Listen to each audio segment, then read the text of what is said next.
अड्डा में आप सभी का स्वागत है। मैं हूं आपके साथ अभिषेक शर्मा और आज के इस वीडियो सेशन में हम 2 जून तक के सभी इंपॉर्टेंट करंट अफेयर्स कवर करने वाले हैं। हमेशा की तरह आप इस वीडियो को अंत तक जरूर देखिएगा। आज भी आपको काफ़ी कुछ जानने के लिए मिलेगा। साथ ही गाइस, इस सेशन को शुरू करने से पहले आप सभी को बताना चाहूँगा, यदि आप हमारे daily current affairs PDF, weekly PDF और मंथली पीडीएफ चाहते हैं तो इस वीडियो के फर्स्ट कमेंट में या फिर डिस्क्रिप्शन में दिए गए लिंक पर क्लिक करके पा सकते हैं। साथ ही आप गूगल प्ले स्टोर से करंट अफेयर्स फंडा ऐप को भी इंस्टॉल कर लीजिए, क्योंकि जो भी हमारा पीडीएफ मटेरियल है जिसमें आपको करंट अफेयर्स के साथ साथ स्ट्रैटेजी के भी प्रोवाइड कराते हैं, ये सभी मटेरियल आपको हमारी करंट अफेयर्स फंडा ऐप पर ही उपलब्ध हो पाएगा। तो हमारे पीडीएफ कोर्स से संबंधित यदि आपका कोई भी डाउट है, कुछ भी आप पूछना चाहें तो कमेंट बॉक्स में ज़रूर लिखिएगा। तो चलिए फिर करते हैं शुरुआत इस वीडियो सेशन की। सबसे पहले 1 जून को पढ़े गए करंट अफेयर्स क्विकली रिवाइज कर लेते हैं। नॉर्थ इंडिया का first industrial biotech park Jammu Kashmir के कठुआ में इनोग्रेट किया गया है। प्रेसिडेंट रामनाथ कोविंद ने 2 दिवसीय नेशनल वुमेन लेजिस्लेटर्स कॉन्फ्रेंस 2022 इसको तिरुवनंतपुरम केरल में इनोग्रेट किया है। इंडिया का first ever wind and solar hybrid power generation plant Rajasthan के जैसलमेर में कमीशन किया गया। उत्तराखंड गवर्नमेंट ने यूनिफॉर्म सिविल कोड से संबंधित एक एक्सपर्ट कमेटी बनाई है, जिसको हेड कर रही हैं Ranjana Desai. Indian navy ship Gomti, इसे मुंबई में जो नवल डॉकयार्ड है यहाँ पर डीकमीशन कर दिया गया है। प्रेसिडेंट रामनाथ कोविंद ने प्रदीप कुमार मोहंती को लोकपाल चेयरपर्सन का एडिशनल चार्ज दिया है। सेबी ने इंडियन कमोडिटी एक्सचेंज से अपनी मान्यता वापस ले ली है। इसको जो मान्यता दी हुई थी वो वापस ले ली है, क्योंकि इसके पास इनसफिशिएंट नेटवर्थ है। आपको बता दें, मान्यता प्राप्त जो भी स्टॉक एक्सचेंज हैं उनके पास कम से कम 100 करोड़ रुपए का नेटवर्थ होना चाहिए at all times. International week of solidarity with the peoples of non self governing territories ये 25 से 31 मई के बीच सेलिब्रेट किया गया। रिजर्व बैंक ऑफ इंडिया ने जो reserve bank of India act 1934 के तहत सेक्शन 45 IA64 इसमें जो रिजर्व बैंक ऑफ इंडिया को पावर्स दी गई हैं उसका प्रयोग करते हुए RBI ने 5 नॉन बैंकिंग फाइनेंशियल कंपनीज का जो सर्टिफिकेट ऑफ रजिस्ट्रेशन है इसको कैंसिल कर दिया है। आपको जानना चाहिए, पेटीएम ने एक joint venture general insurance company form की है जिसका नाम है Paytm general insurance limited. Russia ने अनाउंस किया है कि इसने हाल ही में जिरकॉन हाइपरसोनिक क्रूज मिसाइल का सफलतापूर्वक परीक्षण किया है। वर्ल्ड हेल्थ ऑर्गेनाइजेशन ने World No Tobacco Day award 2022 के लिए झारखंड को सिलेक्ट किया। आपको जानना चाहिए, फिल्म मेकर शौनक सेन की जो डॉक्यूमेंट्री है ऑल दैट ब्रीथ्स, इसको 2022 एल डियोर अवार्ड दिया गया है और 5000 यूरोस का इसमें कैश प्राइज मिलता है। आपको जानना चाहिए कि हिंदुस्तान पेट्रोलियम और BOB फाइनेंशियल सॉल्यूशंस ने NPCI के साथ पार्टनरशिप में को branded contactless RuPay credit card launch करने की घोषणा की है। साथ ही ब्रोकिंग हाउस HDFC सिक्योरिटीज़ ने HDFC मनी नाम का एक robo advisory investment platform launch किया है। चलिए अब 2 जून तक के सभी इंपॉर्टेंट करंट अफेयर्स देख लेते हैं। विच medal did India win in the Asia cup hockey 2022? Asia cup hockey 2022 में भारत ने कौन सा पदक जीता है? ऑप्शंस आपके सामने हैं। सही आंसर ऑप्शन सी रहेगा, ब्रॉन्ज। भारत ने जापान को 1-0 से हराकर एशिया कप हॉकी 2022 में ब्रॉन्ज मेडल जीत लिया है। इससे पहले भारत ने साउथ कोरिया के साथ 4-4 से एक ड्रॉ खेला था और ये फाइनल के लिए मैच था, लेकिन भारत इस स्टेज में आगे नहीं बढ़ पाया क्योंकि जो भारत का गोल डिफरेंस है वो इन्फीरियर था। आपको जानना चाहिए, एशिया कप में जो भारत की हॉकी टीम है इसके कैप्टन वीरेंद्र लाकरा हैं और 2022 का मेंस हॉकी एशिया कप ये 11th एडिशन है इस मेंस हॉकी एशिया कप का। आपको जानना चाहिए, जो मेंस हॉकी एशिया कप होता है ये क्वाड्रेनियल टूर्नामेंट होता है, यानी कि 4 साल में एक बार ये होता है और इस बार 2022 में ये कहाँ पर हो रहा है? जकार्ता, इंडोनेशिया में। Indigenously developed Param Ananta super computer has been installed at which IIT? स्वदेश में विकसित परम अनंता सुपर कंप्यूटर किस आईआईटी में स्थापित किया गया? ऑप्शंस आपके सामने है। सही आंसर ऑप्शन डी रहेगा, आईआईटी गांधीनगर। तो देखिए परम अनंता है, परम अनंत नहीं, परम अनंता यहाँ पर लिखा भी है। तो centre for development of advanced computing CDAC और आईआईटी गांधीनगर, इन दोनों ने मिलकर इंडिया का जो लेटेस्ट सुपर कंप्यूटर है जिसका नाम परम अनंता है, इसका अनावरण किया है। और ये किसके अंडर चल रहा है? जो सेंट्रल गवर्नमेंट का नेशनल सुपर कंप्यूटिंग मिशन है उसके अंडर में। अच्छा, अगर हम इसकी कैपेबिलिटी की बात करें तो 838 टेराफ्लॉप्स किसकी जो है कंप्यूटिंग कैपेसिटी है। और बिल्कुल लेटेस्ट हमने ये पढ़ा था कि परम पॉरुल ये सुपर कंप्यूटर एनआईटी तिरुचिरापल्ली में इनोग्रेट किया गया। What is India's GDP growth forecast in the fiscal year 22 according to State Bank of India's research report EcoRep? भारतीय स्टेट बैंक की शोध रिपोर्ट EcoRep के अनुसार फिजिकल ईयर 22 में भारतीय जीडीपी वृद्धि का अनुमान क्या है? ऑप्शंस आपके सामने है। सही आंसर ऑप्शन सी रहेगा 8.2 to 8.5%। तो स्टेट बैंक ऑफ इंडिया ने अपनी जो रिसर्च रिपोर्ट है EcoRep, इसमें ये कहा है कि भारत की जो फिजिकल ईयर 22 में जो जीडीपी ग्रोथ है वो 8.2 से 8.5 के बीच में रह सकती है। एक रेंज इन्होंने प्रोवाइड कराई है।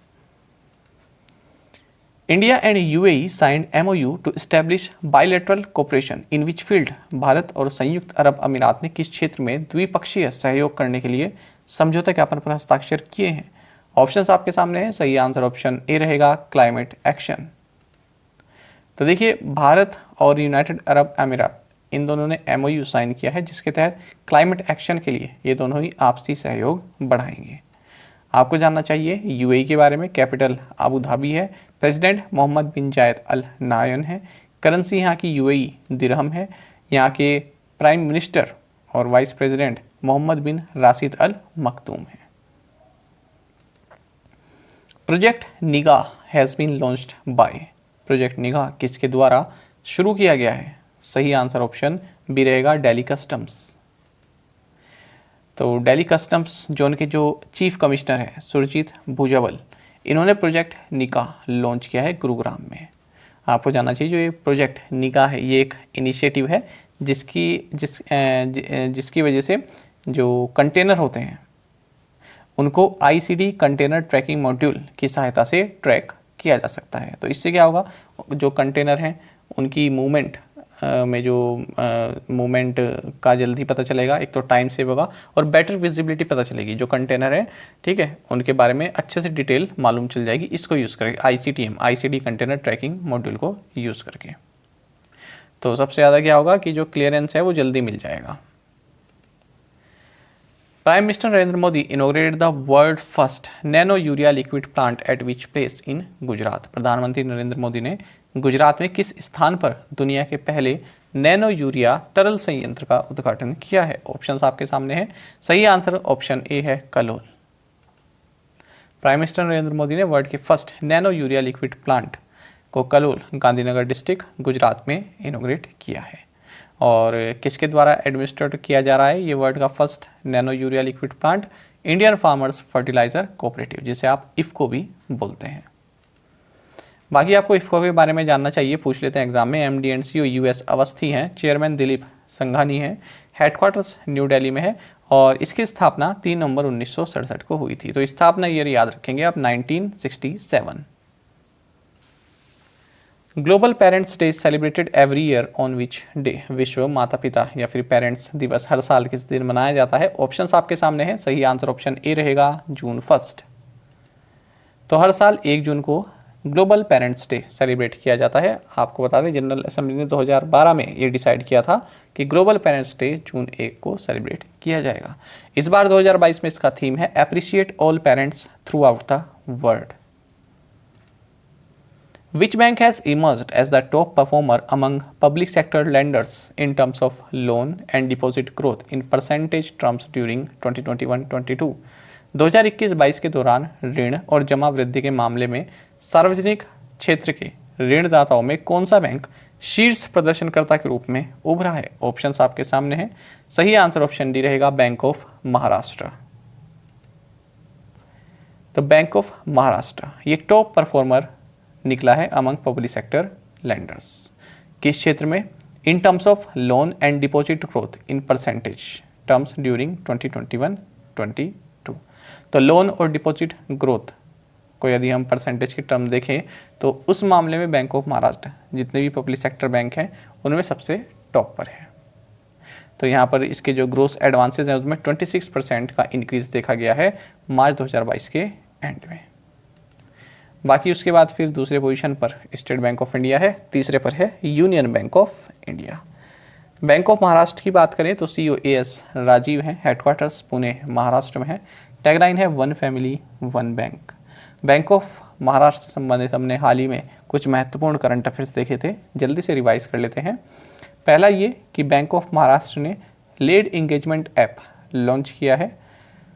रिजर्व बैंक ऑफ इंडिया ने हाल ही में बैंक ऑफ महाराष्ट्र पर 1.12 करोड़ रुपए की पेनल्टी लगाई थी और बैंक ऑफ महाराष्ट्र ने NPCI के साथ हाथ मिलाया फॉर फिनटेक इंगेजमेंट।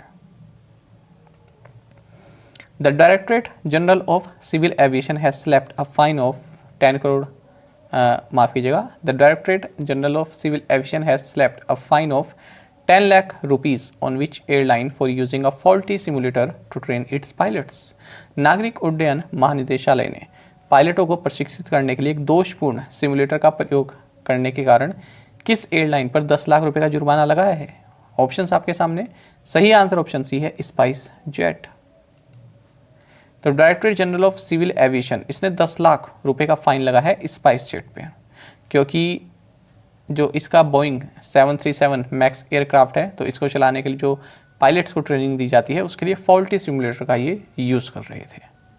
आपको बता दें पिछले महीने भी इसी ने DGCA ने जो स्पाइस जेट के 90 पायलट्स हैं उनको मैक्स एयरक्राफ्ट फ्लाई करने से मना कर दिया था। Who has been appointed MD and CEO of the National Asset Reconstruction Company NARCL? तो नेशनल एसेट रिकंस्ट्रक्शन कंपनी का MD और CEO किसे नियुक्त किया गया? ऑप्शंस आपके सामने हैं। सही आंसर ऑप्शन सी रहेगा, नटराजन सुंदर। तो नटराजन सुंदर कौन है? ये farmer state bank of India executive है। तो अब कोई भी अपॉइंटमेंट होगी उसमें आपको ये जरूर जानना चाहिए, मतलब इस तरह की जो इंपॉर्टेंट अपॉइंटमेंट होती है कि इससे पहले वो किस बैंक में थे या फिर किस पोजीशन पर थे। RBI ग्रेड बी में देखा गया कि क्वेश्चन यहाँ से बने इस तरह से, सीधा सीधा नहीं पूछा कि अब किसको अपॉइंट किया, बल्कि ये पूछा गया कि इससे पहले वो किस बैंक में थे या फिर किस पोजीशन पर थे।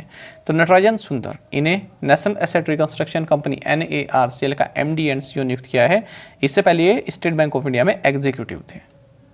आपको जानना चाहिए एक और SBI एम्प्लॉई कर्णम शेखर, इनको नॉन एग्जीक्यूटिव चेयरमैन बनाया गया है NARCL का। अच्छा, आपको जानना चाहिए जो ये NARCL है इसमें 15 इंडियन बैंक्स के स्टेक्स हैं और कैनरा बैंक इसमें स्पॉन्सर बैंक है। Deloitte has partnered with which IIT to build next generation AI talent. Deloitte ने नेक्स्ट जनरेशन AI टैलेंट के लिए किस IIT के साथ साझेदारी की? सही आंसर ऑप्शन डी है, IIT रुड़की। तो देखिए डेलोइट और IIT रुड़की ये दोनों ही मिलकर आर्टिफिशियल इंटेलिजेंस और मशीन लर्निंग पर काम करेंगे, इसलिए इन्होंने एक पैक्ट साइन किया है।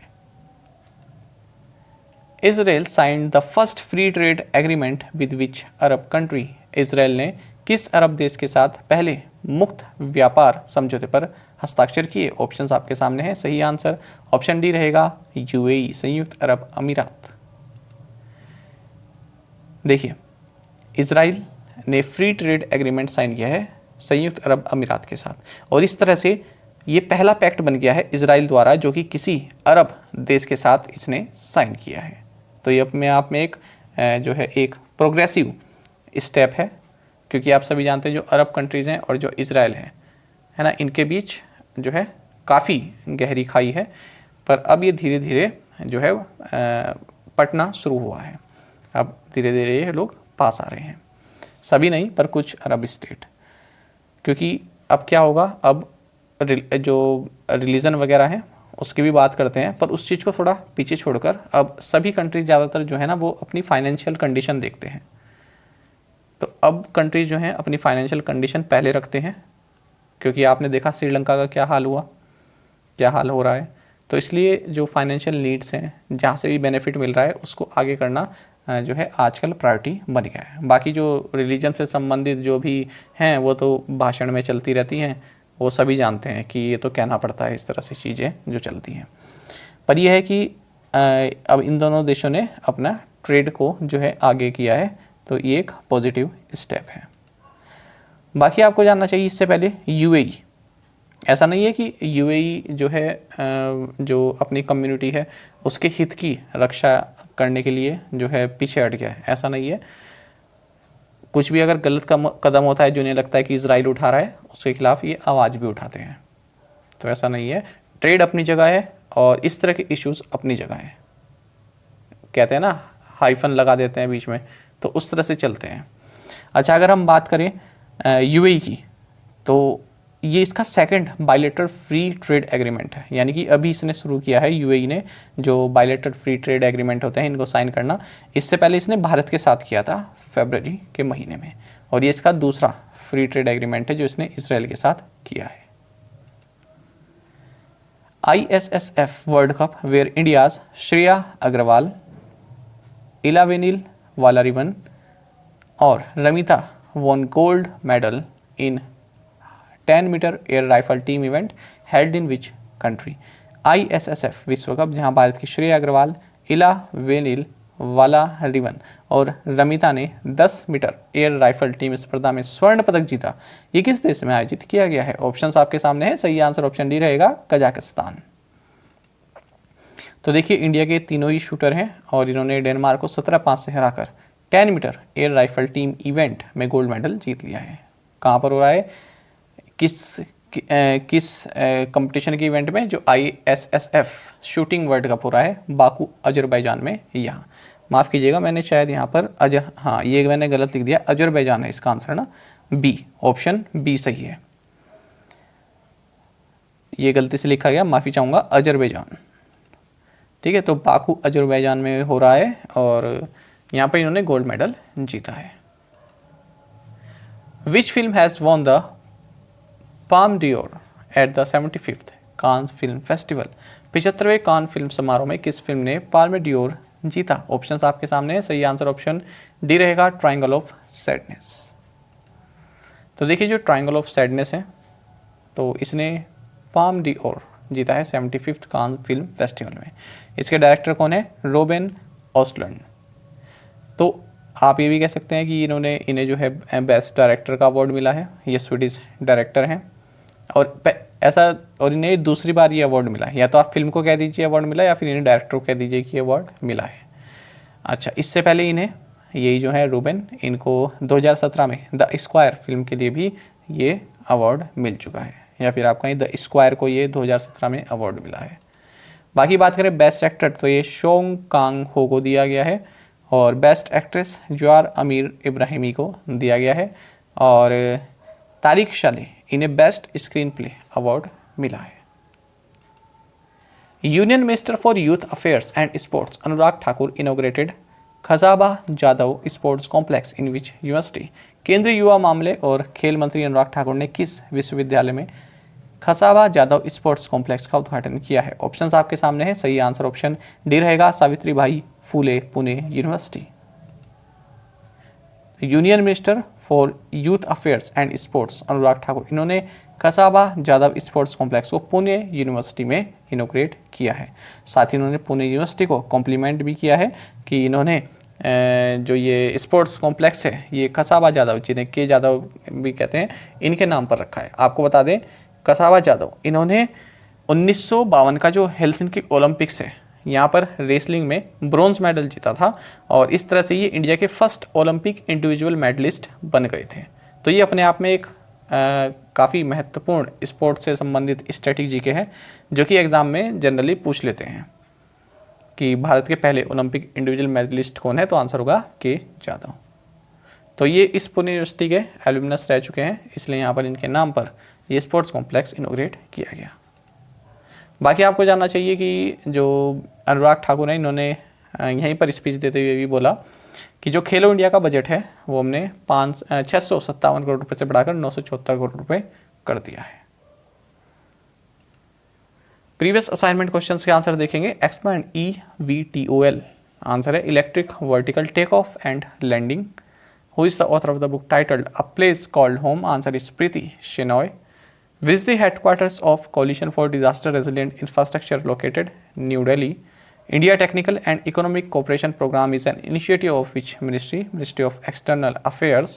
Which organization has released the report titled Carbon Revenue from International Shipping? Answer is World Bank.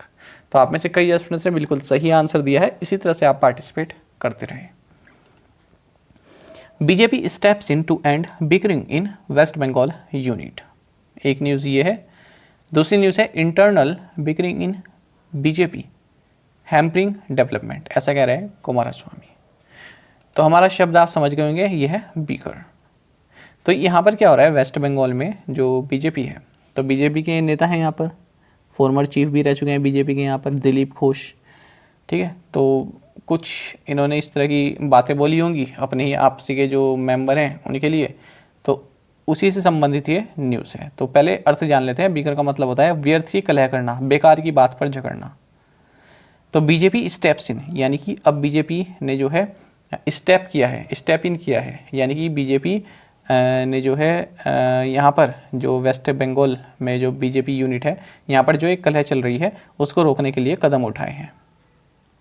और जो ये दिलीप घोष हैं, इनको कहा है कि आप थोड़ा जो है कंट्रोल में रहिए, ठीक है। BJP steps in to end bickering, जो व्यर्थी कलह चल रही है उसको ख़त्म करने के लिए बीजेपी ने अब जो है कदम बढ़ाया है और इनको कहा, इनको सेंसर किया है कि आप इस तरह की बातें मत करें। अच्छा, यहाँ पर देखें तो बात हो रही है कर्नाटक की। तो ये कुमारस्वामी कह रहे हैं कि internal bickering in BJP hampering development, कि जो बीजेपी में आंतरिक कलह है ना, जो व्यर्थी कलह चल रही है बीजेपी में, वो डेवलपमेंट को रोक रही है, क्योंकि कर्नाटक में किसकी, बीजेपी की सरकार है। तो ये कहना चाह रहे हैं कि बीजेपी में जो आंतरिक कलह है वो डेवलपमेंट को रोक रही है। हैम्पर मतलब रोकना। बाकी इंग्लिश में मीनिंग देखिए, arguments about things that are not important, कोई ऐसी मतलब वैसी बात तो ज़्यादा इम्पोर्टेंस ना हो जिसका उसमें कभी कभी कर देते हैं ना, थोड़ी बहुत कलह हो जाती है, तो उसी को बोलते हैं बिकरिंग। एक और एग्जांपल देखें, bickering with in MVA surfaces as Congress and NCP engage in war of words। तो महाविकास आघाड़ी जो गठबंधन है महाराष्ट्र में जो सरकार है, तो उसके अंदर भी बिकरिंग चल रही है, यानी कि व्यर्थी कलह चल रही है कांग्रेस और शिवसेना इस तरह से। तो कांग्रेस शिवसेना में चल जाती है, कभी कभी कांग्रेस NCP में चल जाती है। तो ये दोनों ही क्या है, कांग्रेस और NCP आजकल जो है engage in war of words, तो जो शब्दों का युद्ध है, यानी कि उधर से भी बयान आ रहे हैं, इधर से बयान आ रहे हैं, तो उसमें इंगेज्ड है। तो ये जो है सरफेस हुई है, यानी कि खुलकर सामने आ गई है अब उनके बीच में जो भी ये मनमुटाव चल रहा है, जो व्यर्थी कलह चल रही है। आई होप आप इसका मतलब समझ गए होंगे। आज के असाइनमेंट क्वेश्चंस देखेंगे। Who is the author of war of Lanka? Which country has the current chairmanship of BRICS? Scores is a web based complaints redress system of which agency? Which two countries have been involved in Nagorno-Karabakh conflict? While the current IPL season ended with the victory of Gujarat Titans, which batsman finished as the highest run scorer of the tournament? तो पांचों questions के answer आप हमें comment box में जरूर दीजिएगा। यदि आपको एक क्वेश्चन का आंसर भी आता है तो अभी आप हमें कमेंट बॉक्स में बता सकते हैं। साथ ही करंट अफेयर्स फंडा को आप टेलीग्राम पर भी ज्वाइन कर सकते हैं। यहाँ पर रेगुलर वीडियो अपडेट्स और करंट क्विज़ हम आप सभी के लिए डालते रहते हैं। साथ ही डिस्कशन ग्रुप में आप किसी भी क्वेश्चन का सॉल्यूशन पा सकते हैं। यहाँ पर हमारे करंट अफेयर्स की प्लेलिस्ट दी गई है, इसको आप जरूर देखें और अपने दोस्तों के साथ, फेलोअर्स के साथ हमारे करंट अफेयर्स को शेयर जरूर करें। आज का ये सेशन आपको कैसा लगा कमेंट बॉक्स में जरूर बताइएगा। Thank you guys.